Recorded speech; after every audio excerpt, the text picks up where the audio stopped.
BPF हानजानो रायजो राजाफोरा मानो भट होनो हाग्रामा महिलारिया गावनो मिथिखागौ BPF हानजायाव MP बिसायख'थिया देरहाखाया ना बेखौनो आं दा सोंदों रायजोफोरनाव BPF नो मानो भट होनांगौ रायजो राजाफ्रा हाग्रामाया गावबो मिथिगौ MP इलेक्शनखौ गावसोर देरहाया आरो देरहानो थाखाय गेलेयाबो BPF हानजाया काउन्सिलावबो सरकार गैया सासेबो EM गैया स्टेटआवबो मिनिस्टारबो गैया दिल्लीयावबो मन्थ्रि गैया रायजो राजाफोरा एसेबां साननो गोरोंफोरानो माखौ नायनानै मानि थाखाय BPF हानजानो भट होनो नागिरदों बेफोर बाथ्राखौ मन्थ्रि उदखावग्रा ब्रह्मआ गसाइगावनि मोनसे मेलाव बाहागो लानानै खौरांगिरिफोरनि सिगाङाव बुंदों क'क्राझार MP बिसायख'थियाव UPPL हानजानिफ्राय बिजाथि फसंगोन आरो बे बिजाथिया गोबां भट मोननानै देरहानो हागोन होननानै फोरमायबावो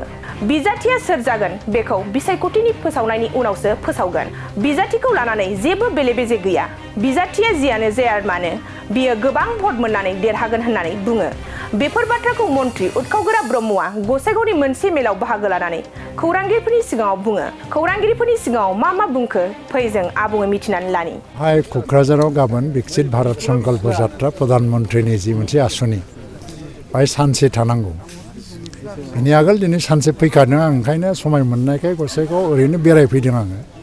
दलीय कर्मीफ्रा ओरैनो ज' जानानै लोगो हमलायनोसै होननानै लोगो हमदों सराइबिलाव आरो गुमायावबो थांगोन आं बावहाय जेबो दस्रा उद्देश्य बा हाबाफारि गैया नाथाय जोंनि दलखौ जों बोरै आवगायलांनांगौ बोरै सिगां लांनांगौ आरो लकसभा इलेक्सनाव देरहानांगौ बेनि थाखाय माखासे जोंनि गभर्नमेन्टनि जोंनि सेन्ट्रेल कमिटिनि पलिसिफोरखौ कर्मीफोरनो जानायनानै आवगायलांनायनि बाथ्रा सावरायनाय बेनि थाखाय फैदों सराइबिलाव फैनानै कर्मीफोरनि जि स्पिरिट दा बेवहाय जोंहा जिरन बसुमतारिया MLA जाहैबाय आरो जों बाहाय MCLA गैया समनाथ नार्जारी दं जायगानि लिडार आरो दा जों ब्लक कमिटिनि दैदेनगिरिफोर दंजोबो गासिबो आं मोजां मोनदों बिथांमोननि स्पिरिटआ जोबोद गोजौ आरो फैगौ लकसभाखौ जेरैखि जाया बुरजाथार भटआव देरहालांनायनि थाखाय खामानि मावनो बिसोर रेडि बिजाथि फसंनायखौ लानानै UPPL मा सावरायदों बिजाथियाथ' UPPLआ फसंगोनानो आरो BJP बा NDA दलाव क'क्राझारखौ UPPLनो होनायनि बाथ्रायानो दासिम सावरायजागासिनो दङ दासिम जिहेतु फाइनाल डिसिसन ओंखारैखाय आं बेखौ दा खाथाङै बुंथ'नो हानाय नङा खिन्थु जों मोनगोन आरो जों देरहागोन केन्डिडेटआ सोर जागोन बेयो इलेक्सन डिक्लेरेसननि उनावहायसो बेखौ फोसावनाय जायो बांसिन दला बिनि आगोल रावबो फोसावा जोंनाव केन्डिडेटखौ लानानै खुनु गन्दगल गैया गावजों गाव जायखौ होगोन बेखौनो देरहागोन बेरेखा दोलो BPFआबो पुरा सांग्रां जानायखौ नुनो मोनदों माबायदि फेक्टर जागोन ना बेखौनो आं दा सोंदों रायजोफोरनाव BPFनो मानो भट होनांगौ रायजो राजाफ्रा 2025आव जेला काउन्सिल इलेक्सन जागोन बा गभर्नमेन्टनि परिबर्तननि बाथ्रा फैयो नङा होमबा गोसोबा रायजोफ्रा गभर्नमेन्टखौ सोलायनोबो हायो बे समाव पार्टि सोलायो मानसिफ्रा सोलायोबा आरो मोजां मावदोंबा सोलाया दिनै MP इलेक्सनाव BPFआ दिनै काउन्सिलावबो गभर्नमेन्ट गैया EMबो गैया बिसोरनि सासेबो स्टेट गभर्नमेन्टआव मिनिस्टारबो गैया बिसोर गभर्नमेन्टजोंबो गैया आरो दिल्लीयाव खुनु मन्थ्रि गैया रायजोफ्रा एसेबां साननो रोङानो मा खारनाव BPFनो भट होनो बेयो मोनसे प्रक्सि वार UPPLनि एगेन्स्टआव माखासे मेडियाबो गेलेदों साफा सानै मेडियाबो आरो बे मेडियानि धोरोम बियो खारन मोनसे खोथा दङ जे मोनसे डिबेट आरो आर्गुमेन्टखौ इलेक्सननि आगोल लाबोनाया मेडिया गावनि धर्म मथे खालामो दा UPPLआ देरहानायनि चान्स दङखाय UPPLखौ टारगेट खालामनानै UPPLखौ दुरबल खालामनो नाजानाय जादों नाथाय मेडियाबो मिथिगौ बयबो मिथिगौ आसामनि मानसिफ्रा BPFआ MP इलेक्सन देरहाया बिसोरनि भटआ 1.5 लाखआव थाबथागोन देरहायाबाबो UPPLखौ दुरबल खालामनो हायोबा गेजेर गेजेर सोरखौबा देरहाहरनो हायो बिनि गेमफ्रा बाहाय जाबाय थादों आरो बेखौ बुजिलायनांगोन ओंखायनो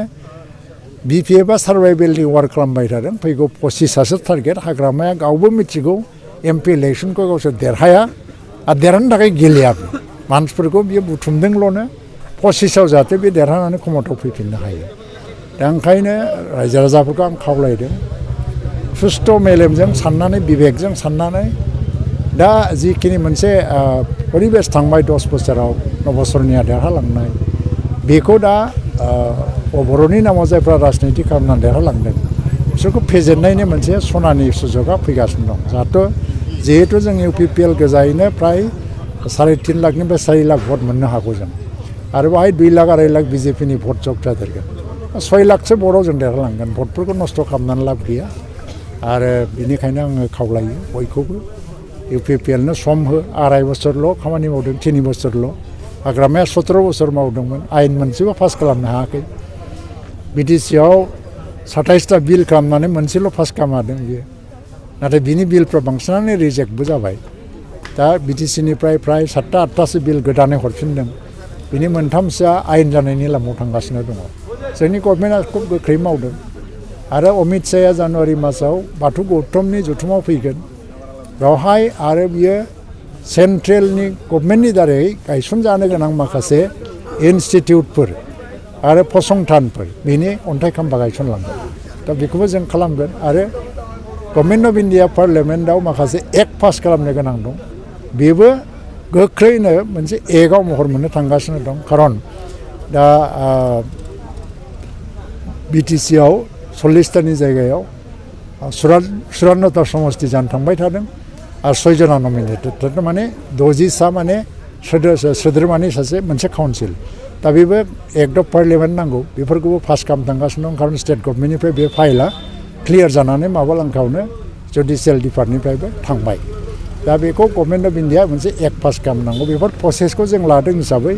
BTCआव माखासे एक्टफ्रा जेनेबा फरेस्टनिफ्राय जेनेबा उड बेस्ड इन्डास्ट्रिफोरनिफ्राय काउन्सिला माबाफोर रेभिनिउ मोननो हायो नामा प्रफेसनेल टेक्स बायदिसिना आरो सेन्ट्रेल सिलेक्सन बर्डनि साख्रि बाख्रि होनायनि बेलायाव आगोलाव आयेन गैयामोन जायखौ गोसो बेखौनो होदों आरो ओमफ्राय इन्टारभिउ खुंदों दा जों आयेनाव लाबोनो नागिरदों बेबो आयेननि महर मोनहां अबस्था बिनि उनावहाय CSBआ रिक्रुइटमेन्टनि माखासे बा इन्टारभिउ खुंनाय रिक्रुइटमेन्ट हाबाफारिखौ लानो हागोन दा बेफोर खामानिखौ जों जोबोद आवगायनो हादों दा सिमा बारायनाया जागासिनो दङ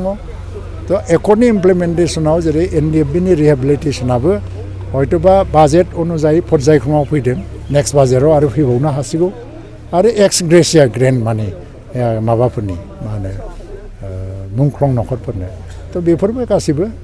जोङो फारि फारि लालांगासिनो दङ बेनिखायनो दिनै आं रायज्लायनानै मोजां मोनबाय सराइबिलाव मानसिफोरजों थेंक इउ सार सना रुफा आरो हिरानि जुवेलारि गाननो मोजां मोनग्रा सुबुंफोरनि थाखाय गोजोनथाव खौरां दासान्दि फुजा बोथोरखाय खम बेसेनाव फानगासिनो MSCB जुवेलार्सआव सना रुफा आरो हिरानि समायना रमायना जोंख्लाबनाय जुवेलारिस MSCB जुवेलार्सआव मोननो हागोन राजकोट जुवेलारि कास्टिं जुवेलारि कलकाता जुवेलारि मेसिनजों बानायनाय जुवेलारि आरो आखाइजों बानायनाय जुवेलारि लोगोसेनो हाबा हुखायाव गाननो थाखाय सना आरो हिरानि समायना जुवेलारिसफोरखौबो मोननो हागोन MSCB जुवेलार्सआनो दं क'क्राझार सहरजों नांजाबनाय क'क्राझार रेल गेटनि साखाथि वार्ड नं 5 बिबेकानन्द पथआव MSCB जुवेलार्सजों थोंजोङै जगाजग खालामनोबो हागोन 9954273079 जानबुं अनजिमायाव